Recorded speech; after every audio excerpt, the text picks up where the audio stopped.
دوستوں میں امید کرتا ہوں کہ آپ اور آپ کے گھر والے خیریت سے ہوں گے۔ آج کا ہمارا ٹاپک ہے ابلیس پروڈکشن۔ کھوتا پروڈکشن کے بعد پروڈکشن کے عنوان سے یہ دوسری ویڈیو ہے۔ تو ویڈیو کچھ اس طرح سے ہے: انسان کی اگر درست تعلیم و تربیت نہ کی جائے تو وہ خراب ہو جاتا ہے، یا پھر اس کے خراب ہونے کے امکانات بہت زیادہ بڑھ جاتے ہیں۔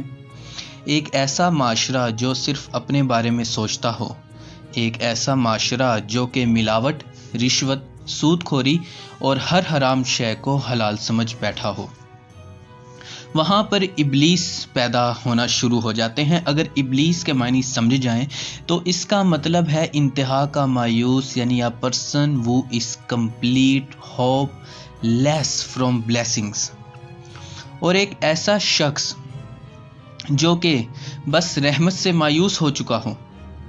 ابلیس کا ایک اور دوسرا مطلب بھی لیا جاتا ہے جس کے معنی ہے نافرمان، یعنی کہ اس نے حضرت آدم کو سجدہ کرنے سے انکار کیا تھا۔ خیر، ابلیس پروڈکشن یعنی کہ انسان کو ابلیس بنانے میں آج کل ہر کوئی اپنا اپنا کردار ادا کر رہا ہے۔ آج کی دنیا میں ہم لوگ اپنے 10 روپے کے فائدے کے لیے دوسرے کا 100 روپے کا نقصان کرنے سے بھی نہیں گھبراتے۔ ابلیس کا کام آپ کے تھاٹ پروسیس کو، سوچنے کی صلاحیت کو اپنی مرضی کے مطابق کرنا ہے۔ وہ کوئی بھی کام زبردستی نہیں کرواتا، وہ صرف اور صرف مشورے دیتا ہے، مشورے جو کہ بہت ہی لذت سے بھرے ہوتے ہیں، مشورے جو کہ خوبصورت لگ رہے ہوتے ہیں، اور پھر گناہ کرتے وقت تو ایک الگ ہی سرور ہوتا ہے۔ وہ سرور، مزہ جو آپ کو ملتا ہے وہ وقتی ہوتا ہے، ٹیمپریری ہوتا ہے، اور پھر آپ کو وہ دوبارہ چاہیے۔ آپ کے اندر ایک اور آواز آپ کو برائی کرنے سے روک رہی ہوتی ہے، وہ آواز آپ کو منع کر رہی ہوتی ہے جو کر رہے ہو غلط ہے، مگر گناہ کی لذت کے سامنے وہ آواز اکثر مدھم ہو جاتی ہے، اور پھر ایک ایسا وقت آتا ہے جب وہ آواز آنا ہی بند ہو جاتی ہے۔ پھر وہی لذت آپ سے ملاوٹ کرواتی ہے، جھوٹ بولواتی ہے، دھوکہ دلواتی ہے، زنا کرواتی ہے، رشوت دلواتی ہے، اور کام میں کوتاہی مطلب کام چوری کرواتی ہے۔ گناہ کی لذت آپ سے کام کرنے کے وقت کام چوری کروائے گی۔ گناہ کی لذت کرپشن بھی کرواتی ہے۔ لذت نہ ہوتی تو پھر کوئی گناہ ہی کیوں کرتا۔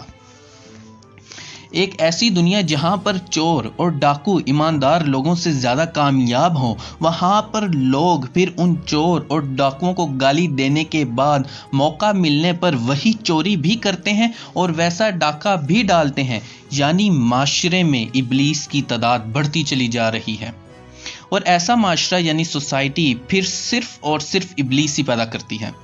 تو پھر ابلیس پروڈکشن کی یہ فیکٹری زمانے کو طرح طرح کے ابلیس دیتی ہے: جھوٹے چور، درمیانے چور، بڑے چور اور بڑے ڈاکو وغیرہ وغیرہ۔ نیک بندے ابلیس پروڈکشن کو کم کرنے کی جدوجہد میں لگے رہتے ہیں، مگر ایک ایسا معاشرہ جہاں پر فضول چیزیں پسند کی جاتی ہیں، خواہ وہ ٹک ٹاک ہو، یوٹیوب ہو، بیگو لائیو ہو، لائکی ہو، فیس بک ہو، ٹویٹر ہو، کوئی بھی جگہ ہو جہاں پر فضول گھٹیا بیکار چیزیں ملیں گی اور وقت کی بربادی ہوگی، تو وہ معاشرے کی تباہی ہے۔ مسئلہ یہ ہے کہ فحاشی میں مزہ آتا ہے۔ وہ سب باتیں جو محفل میں بری ہیں وہ اکیلے میں جائز ہو جاتی ہیں، اس لیے فحاشی کے اڈے چلتے ہیں۔ اور اگر کوئی عورت یا مرد نیک ہونا چاہے تو معاشرے کے ابلیس کہتے ہیں کہ دیکھو 100 چوہے کھا کر بلی حج کو چلی، تو اگر بلی حج پر نہ جائے تو کیا 100 چوہے اور کھا جائے؟ ایسے سوال پر بھی ابلیس جو کہ سو کالڈ عزت دار ہوتے ہیں وہ چڑ جاتے ہیں۔ ابلیس پروڈکشن کی ایک بہت بڑی پیداوار زنا کا سستا اور نکاح کا مشکل ہونا ہے۔ میری دعا ہے کہ اللہ ہر ایک کی بیٹی کی عزت محفوظ رکھے، آمین۔ لڑکا ہو یا لڑکی، دونوں کو عقل ہونی چاہیے۔ ابلیس پروڈکشن والے معاشرے میں خود کی عزت کرنے سے مسائل حل ہو سکتے ہیں۔ خود کی عزت کرنے والا کبھی گناہ اور گھٹیا کام نہیں کرتا۔ میں مغرور ہونے کی بات نہیں کر رہا، غرور نہ کرنے کی بات کر رہا ہوں۔ خیر، ابلیس پروڈکشن میں آپ کو صرف اتنا ہی کہنا چاہتا ہوں کہ اگر آپ اس ابلیس پروڈکشن کا حصہ نہیں بننا چاہتے تو آپ کو دوسروں کا خیال کرنا ہوگا۔ ویڈیو دیکھنے کے لیے بہت بہت شکریہ۔